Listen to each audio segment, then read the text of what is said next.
नमस्कार. मी भाऊ तोरसेकर. तुम्ही बघत आहात प्रतिपक्ष. मित्रांनो, राजकारणाची गुंतागुंत जितकी तुम्ही सोडवायला जाईल तितकी ती अधिक गुंतवळ वाढत जाते आणि म्हणूनच राजकारणाचे धागेदोरे शोधत बसावं लागतं. काही वेळेला असेही प्रसंग येतात की काय काय चाललंय हे सुद्धा आपल्याला कळत नाही आणि म्हणून मग सध्या दोन राष्ट्रवादी काँग्रेसचं विलिनीकरण हा चर्चेचा विषय झालेला आहे.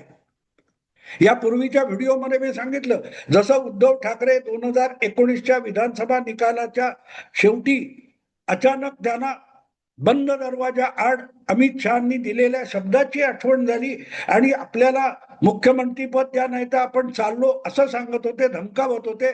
नेमकी तीच भाषा आता शरद पवार गटाच्या राष्ट्रवादी काँग्रेसकडून सुरू झालेली आहे की आपण काय बोललो याचा दाखला द्यायला, दुजोरा द्यायला अजितदादा हयात नाहीत, तर अजितदादांची शेवटची इच्छा दोन राष्ट्रवादीचं मनोमिलन आणि पक्षीय मिलन आणि विलिनीकरण याचा डंका रोजच्या रोज पिटला जातोय, पण कुठलाही पुरावा सादर झालेला नाही. पण त्यापेक्षाही विनोदाची गोष्ट अशी की विलिनीकरण करणार तर कुठला पक्ष कुठल्या पक्षात विलीन होणार. मूळचा जर अधिकृत राष्ट्रवादी काँग्रेस पक्ष हा अजितदादांकडे असेल तर शरद पवार गटाला निमूटपणे अजितदादांच्या गटात विलीन व्हावं लागेल. तेव्हा आम्ही आमचा तुतारीवाला पक्ष गुंडाळून घड्याळवाल्या राष्ट्रवादीमध्ये विलीन होणार होतो आणि त्या संबंधीची बोलणी चालू होती. असं चुकूनही शरद पवार बोललेले नाहीत की जयंत पाटील बोललेले नाहीत. मग विलीन कोण कोणामध्ये होणार होतं? जे अजितदादा आधीच उपमुख्यमंत्री पदावर बसलेत आणि त्यांच्या 8-10 सहकाऱ्यांना फडणवीस सरकारमध्ये मंत्रीपद मिळालेली आहेत, ते काकांकडे जाण्यासाठी अगतिक होण्याचं काही कारणच नाहीये. त्यामुळे सत्तेपासून वंचित असलेला शरद पवार गट हा सत्तेसाठी लाचार झालेला आहे आणि त्यातून हे सगळं आलेलं आहे. म्हणून तर महापालिका आणि जिल्हा परिषदांच्या निवडणुकांमध्ये निमूटपणे शरद पवारांच्या गटाचे बहुतांश उमेदवार एक एक करत अजितदादांच्या घड्याळ या चिन्हावर निवडणूक लढले. त्याचा अर्थ सरळ होता की गरज ही शरद पवारांची आहे, शरद पवारांच्या गटातल्या नेत्यांची, आमदारांची आणि खासदारांची आहे. प्रश्न असा आहे की या संदर्भाने ज्या चर्चा होतात त्यात वारंवार तोंडघशी पडल्यानंतर देखील शरद पवारांचं समाधान व्हायला तयार नाही. उतार वयामध्ये आपण अधिकाधिक अपमानित होऊ नये एवढं तरी शहाणपण शरद पवारांनी दाखवावं ही माझी अपेक्षा आहे. आणि म्हणून या विलिनीकरणाच्या विषयामध्ये मुख्यमंत्री देवेंद्र फडणवीस यांनी जे एक वक्तव्य केलं ते पुसून टाकण्यासाठी किंवा खोडून काढण्यासाठी शरद पवारांनी जी एक पत्रकार परिषद घेतली त्यातलं एक शरद पवारांचं वक्तव्य जे आहे ते धादांत दिशाभूल करणारं आहे की मी सुद्धा विलिनीकरणाच्या बोलणी किंवा वाटाघाटी झाल्या त्यामध्ये नव्हतो. शरद पवार गटाचे जयंत पाटील आणि अजितदादा गटाचे खुद्द अजित पवार यांच्यामध्ये ही बोलणी चालू होती किंवा ज्या नेत्यांमध्ये बोलणी चालू होती त्यामध्ये शरद पवार नव्हते, तसेच देवेंद्र फडणवीस सुद्धा नव्हते. मग त्यांना या विलिनीकरणासंबंधी बोलण्याचा अधिकार दिला कोणी, हा सवाल शरद पवारांनी पत्रकार परिषदेत विचारला आणि तो प्रश्न समजून घेण्याचा देखील प्रयत्न कुठल्याही पत्रकाराने किंवा विश्लेषकाने केलेला नाही. आणि म्हणूनच हा व्हिडिओ मला स्वतंत्रपणे करावा लागतोय. शरद पवार किती सहजगत्या पत्रकारांना उल्लू बनवू शकतात त्याचा हा एक उत्तम दाखला आहे. शरद पवार काय म्हणालेत की यामध्ये देवेंद्र फडणवीसांचा अधिकारच काय, दोन राष्ट्रवादी हे स्वतंत्र पक्ष आहेत आणि त्या पक्षांनी आपसात काय करावं हे ठरवण्याचा अधिकार भाजपचे मुख्यमंत्री आणि नेते असलेल्या फडणवीसांना नाही. पहिली गोष्ट म्हणजे शरद पवारांनी एक गोष्ट लक्षात घ्यावी की ते ज्या व्यक्तीबद्दल बोलतायत त्या व्यक्तीचं नाव शरद पवार नाहीये. जाणता राजा वगैरे जाणता नेता देवेंद्र फडणवीस असं कोणी म्हणत नाही. जाणता नेता शरद पवार आहेत. त्यामुळे ते जे चलाखी म्हणून मूर्खपणा करतात तसा मूर्खपणा देवेंद्र फडणवीस कधीच करत नाहीत. आणि म्हणून फडणवीस असं का बोलले हे मुळात शरद पवारांनी समजून घ्यायला पाहिजे होतं. पण उतावळेपणाने काहीतरी बोलून आपली चतुराई दाखवण्याची जी खाज आहे त्यातून पवार असे तोंडघशी पडत असतात. फडणवीस जे बोलले की जर अशी कुठलीही दोन राष्ट्रवादी एकत्र येण्याची आणि विलिनीकरणाची हालचाल होत असती तर अजितदादांनी मला सांगितलं असतं, महायुतीच्या नेत्याला म्हणून मला सांगितलं असतं आणि मृत्यूच्या आदल्या रात्री आम्ही गप्पा मारत होतो. म्हणजे अजितदादा आणि फडणवीस एकत्र गप्पा मारत बसले होते त्यावेळेला तरी अजितदादांनी याचा कुठेतरी उल्लेख केला असता, पण त्यांनी कुठलाही उल्लेख केला नाही. त्यामुळे दोन राष्ट्रवादी एकत्र करणं विलिनीकरण करणं याविषयीच्या हालचालीची आपल्याला अजिबात कल्पना नाही असं देवेंद्र फडणवीसांचं वक्तव्य आहे. पण पवार म्हणतात की ही माहिती फडणवीसांना देण्याचं कारणच काय. तर इथे समजुतीचा फरक आहे. उद्धव ठाकरे आणि देवेंद्र फडणवीस यामधला जो महत्वाचा फरक आहे तोच अजूनही शरद पवारांना कळलेला नाही. नुसता एखाद्याने शपथ घेतली आणि मुख्यमंत्री झाला आणि गुळाचा गणपती म्हणून कुठल्या तरी खुर्चीत बसला, चौरंगावर बसला म्हणून तो गणपती होत नाही आणि त्याला देवत्व येत नाही. शरद पवारांनी ज्यांना मुख्यमंत्री केलं ते उद्धव ठाकरे हे असेच गुळाचे गणपती होते. म्हणून शरद पवार त्यांच्या टाळूवरून हात फिरून त्यांना सहजगत्या उल्लू बनवू शकत होते. कसलाही राजकीय प्रशासकीय अनुभव नसताना उद्धव ठाकरेंना शरद पवारांनी मुख्यमंत्रीपदी बसवलं. याचं कारण मुख्यमंत्री पदाचे अधिकार सुद्धा उद्धव ठाकरेंना ठाऊक नव्हते. त्यामुळे या बुजगावण्याला गुळाच्या गणपतीला आपण कठपुतळीसारखं खेळवू शकतो याचा आत्मविश्वास शरद पवारांकडे होता. पण देवेंद्र फडणवीस ही कठपुतळी नाहीये, गुळाचा गणपती तर बिलकुल नाहीये. त्यामुळे ज्या पदावर बसलोय त्या पदाचे अधिकार काय आहेत, त्याचे विशेषाधिकार काय आहेत, त्याच्या मर्यादा काय आहेत, त्याचा परिपूर्ण अभ्यास देवेंद्र फडणवीसांनी केलेला आहे. आणि म्हणून आपण जे जे काही बोलतो ते त्या मर्यादेत राहिलं पाहिजे आणि त्या अधिकारात राहिलं पाहिजे याची काळजी फडणवीस सातत्याने घेत असतात.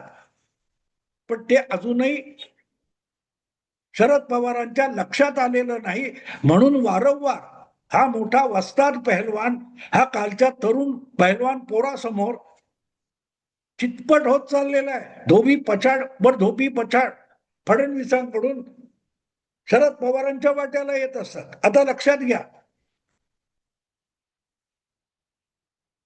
ज्या वेळेला एकनाथ शिंदे हे सुरतला काही आमदार घेऊन गेले आणि तिथून पुढे गुवाहाटीला गेले आणि हळूहळू ती संख्या 40 पेक्षा अधिक झाली, त्यावेळेला शरद पवार काय बोलले होते आठवा. आपली चतुराई दाखवण्यासाठी नको त्या ठिकाणी मूर्खासारखं बोलणं याला चतुराई ठरवणारे पत्रकार असल्यामुळे शरद पवारांनी आपली सगळी बुद्धिमत्ता वाया घालवलेली आहे.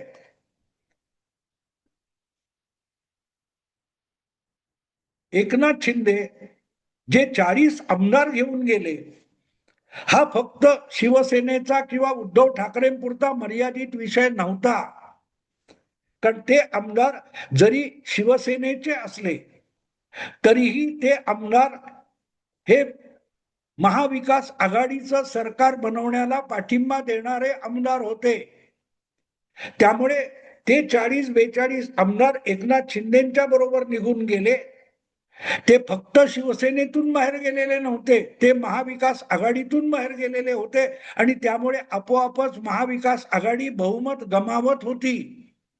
आणि म्हणून शरद पवारांनी मोठ्या चतुराईने बनवलेली महाविकास आघाडी एकनाथ शिंदे यांच्या 40 आमदारांच्या जाण्यामुळे खिळखिळी झाली होती, डळमळीत झाली होती. आपण ज्याला मुख्यमंत्री बनवला, आपल्या अनुयायांना लोकांनी नाकारलं असताना सुद्धा मंत्रिपदावर आणून बसवलंय. ते सरकार धोक्यात आहे ही साधी गोष्ट ज्या व्यक्तीला कळली नाही तो जाणता नेता शरद पवारच होता.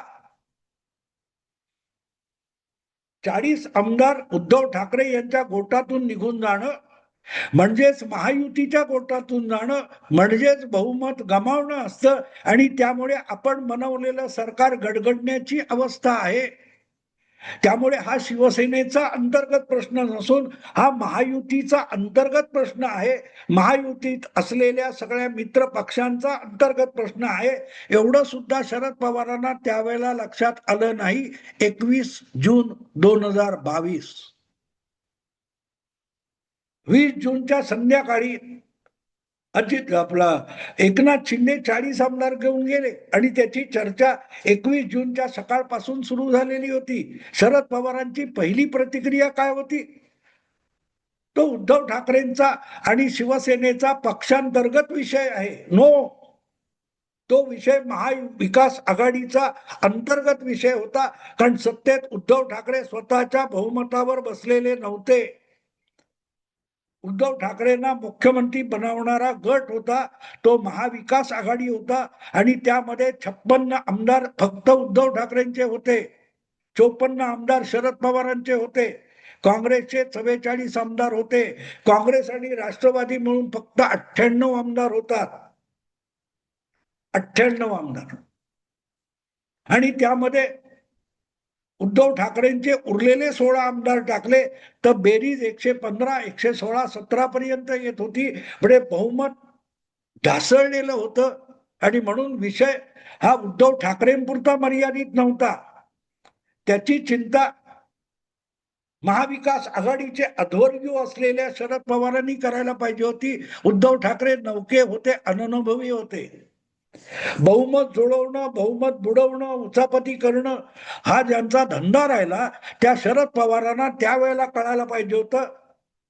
एकनाथ शिंदेनी उद्धव ठाकरेंशी दगाफटका केला असेल पण महाविकास आघाडीच्या सरकारच्या पायाखालची जमीन काढून घेतलेली आहे आणि त्यामुळे कोसळलं तर आपल्याही पक्षाचे काँग्रेसचेही मंत्री गडगडत आहेत. पण शरद पवारांना चतुराई दाखवायची इतकी हौस आणि खाज आहे की ते म्हणाले तो त्यांचा अंतर्गत प्रश्न आहे आणि त्या भ्रमातून शरद पवार आजही बाहेर पडलेले नाहीत. म्हणून ते काय म्हणतात की 2 राष्ट्रवादी एकत्र येणार. हा भाजपचा किंवा देवेंद्र फडणवीसांचा विषय नाहीये, हा आमचा पक्षांतर्गत प्रश्न आहे. नो, अजितदादा पवारांचा गट हा महायुतीमधला एक घटक पक्ष आहे, मित्र पक्ष आहे. त्यामुळे त्या पक्षामुळे सरकार धोक्यात येईल का याचा विचार मुख्यमंत्री आणि महायुतीचा प्रमुख म्हणून फडणवीसांना करावा लागतो. सुदैवाने फडणवीस हे जाणता नेता नाहीत आणि शरद पवार नाहीत. म्हणूनच आपल्या मित्र पक्षांमध्ये अंतर्गत काय काय हालचाली चालू आहेत त्याची सुद्धा फडणवीस गंभीर दखल घेतात. त्यांची बुद्धी शरद पवारांच्या इतकी मर्यादित असती तर इतकं काळ हे सरकार टिकलं नसतं, भले बहुमत मोठं असो. अजितदादा जर काकांबरोबर जाणार असतील तर मग ते युतीत राहणार की युतीतून बाहेर पडणार हा विषय मुख्यमंत्री पदी बसलेल्या देवेंद्र फडणवीसांचा विषय बनतो. तो अजितदादांचा किंवा पवार परिवाराच्या घरातला अंतर्गत विषय राहत नाही. अजितदादांनी शरद पवारांच्या गटात जायचं की शरद पवारांचा गट अजितदादांच्या गटात येणार याचा परिणाम जर फडणवीस यांच्या महायुती सरकारवर होणार असेल तर तो विषय पवार परिवार किंवा राष्ट्रवादीचे 2 गट यांच्या पुरता मर्यादित राहत नाही. मर्यादित अकलेच्या लोकांना तसं वाटतं आणि म्हणून शरद पवार 21 जून 2022 ला फार शहाणपणा केल्यासारखं कुत्सितपणे बोलले होते की हा उद्धव ठाकरेंचा अंतर्गत विषय आहे. नो. कारण देवेंद्र फडणवीस जसे शरद पवार नाहीत तसेच देवेंद्र फडणवीस हे उद्धव ठाकरे सुद्धा नाहीत. असं मी का म्हणतोय, हा एक वेगळा पैलू आहे. तुम्हाला आठवतं, एक दिवस अचानक उद्धव ठाकरे सरकारमधले फार बडबड करणारे एक मंत्री होते, फर्जीवाडा फर्जीवाडा फर्जीवाडा, आठवतं? त्यांचं नाव होतं नवाब मलिक. या नवाब मलिक यांच्या घरावर आणि ऑफिसवर ईडीची धाड पडली होती आणि काही तास त्यांच्या घराची झाडाझडती घेतल्यानंतर ईडीच्या अधिकाऱ्याने आणि पथकाने नवाब मलिक यांना उचलून आपल्या कार्यालयात नेलेलं होतं. पुढची गोष्ट उघड होती. नवाब मलिक यांना अटक होणार ही काळ्या दगडावरची रेग होती आणि ते समजण्या इतकी बुद्धी शरद पवारांची शाबूत होती. आणि म्हणून शरद पवारांनी विनाविलंब आपल्या पक्षाच्या म्हणजे अखंड राष्ट्रवादीच्या निवडक नेत्यांना, वळसे पाटील असतील, कोण आणखी नसतील, त्या सगळ्यांना बोलवून घेतलं, मीटिंग घेतली आणि काय जाहीर केलं की अटक झाली, नवाब मलिक यांना अटक झाली, तरीही नवाब मलिक मंत्रीपदाचा राजीनामा देणार नाहीत.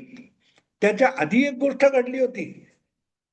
त्यांच्याच पक्षाचे उद्धव ठाकरे सरकारमधले गृहमंत्री अनिल देशमुख यांच्यावरही ईडीची धाड पडली, त्यांनाही अटक झाली, ते तुरुंगात होते. पण त्यांना अटक होण्यापूर्वी ते फरारी झाले होते, गायब झाले होते आणि त्यांचा राजीनामा घेण्यात आला होता. पण तसा राजीनामा नवाब मलिक देणार नाहीत हे शरद पवारांनी अटकेच्या आधी घोषित करून टाकलं. नवाब मलिकांचा राजीनामा घेणं, त्यांची मंत्रिमंडळातून हकालपट्टी करणं हा शरद पवारांचा अधिकार असू शकत नाही. कायदेशीर आणि घटनात्मक पातळीवर तो अधिकार मुख्यमंत्री म्हणून उद्धव ठाकरे यांचा होता. उद्धव ठाकरे यांनी तो अधिकार वापरला नाही. कारण तू तर गुळाचा गणपती आहेस, तुला मी कठपुतळीपणे हलवतो, याची जाणीव शरद पवारांनी उद्धव ठाकरेंना करून दिली होती आणि म्हणून अटक सुद्धा झाली नाही. पण ईडी नवाब मलिकांना आपल्या कार्यालयात घेऊन गेलेली आहे हे कळल्यानंतर शरद पवारांनी परस्पर माध्यमातून जाहीर केलं, नवाब मलिक यांना अटक झाली तरीही ते राजीनामा देणार नाहीत, तुरुंगात गेले तरीही राजीनामा देणार नाहीत आणि उद्धव ठाकरे यांचं सरकार गडगडण्यापर्यंत नवाब मलिक तुरुंगात होते, पण त्यांनी राजीनामा दिलेला नव्हता. आपलं नाक निमूटपणे कापून घेत उद्धव ठाकरे मुख्यमंत्रीपदी विराजमान झाले होते, पण त्यांना कधी कळलं नाही की नवाब मलिकचा हकालपट्टी करण्याचा विशेषाधिकार आपल्याला आहे. त्याला मंत्रिमंडळात ठेवण्याची दादागिरी शरद पवार आपल्याला करू शकत नाही हे सुद्धा मुख्यमंत्रीपदी विराजमान झालेल्या उद्धव ठाकरेंना कळलं नाही. सत्तेच्या आणि खुर्चीच्या लाचारीसाठी उद्धव ठाकरे निमूटपणे आपला मंत्री तुरुंगात गेला तरी त्याला हाकून लावण्याची हिंमत करू शकले नाही. हा उद्धव ठाकरे आणि देवेंद्र फडणवीस यांच्यातला फरक आहे. तेव्हा युतीमध्ये काय चाललंय याकडे सुद्धा युतीच्या प्रमुख नेत्याला लक्ष ठेवायला लागतं. हे शरद पवारांना तेव्हा कळत नव्हतं आणि मुख्यमंत्री म्हणून आपल्या विशेषाधिकाराची जाणीव उद्धव ठाकरेंना नव्हती. फडणवीस हे त्या दोघांच्या किती पुढे गेलेले आहेत हे यातून कळतं. आणि म्हणून अजितदादा जर दोन राष्ट्रवादींचं ऐक्य किंवा विलिनीकरण करायला निघाले असते तर त्यांनी मला कल्पना दिली असती. हे देवेंद्र फडणवीस कुठच्या अधिकारात सांगतायत हे सुद्धा शरद पवारांना कळत नाही. आणि 60 वर्ष राजकारणात गेलेली आहेत. काय केलं होतं? लोणचं घातलं होतं मुरात. फडणवीसांचा हा अधिकार किंवा फडणवीसांचं हे वक्तव्य कळण्या इतकी सुद्धा बुद्धी शरद पवारांची शाबूत राहिली नसेल तर त्यांची कीव करावी तितकी थोडी आहे. शरद पवार एक गोष्ट विसरले, असली काहीतरी पत्रकार परिषद घेऊन फडणवीसांचा अधिकार विचारणारा प्रश्न त्यांनी केला, तेव्हा शरद पवार विसरले की देवेंद्र फडणवीस हे उद्धव ठाकरे नाहीत आणि शरद पवार तर नाहीतच नाही. असो मित्रांनो, आता थांबतो. आवडलं तर लाईक करा, शेअर करा आणि प्रतिपक्षाला सबस्क्राईब करा. नमस्कार.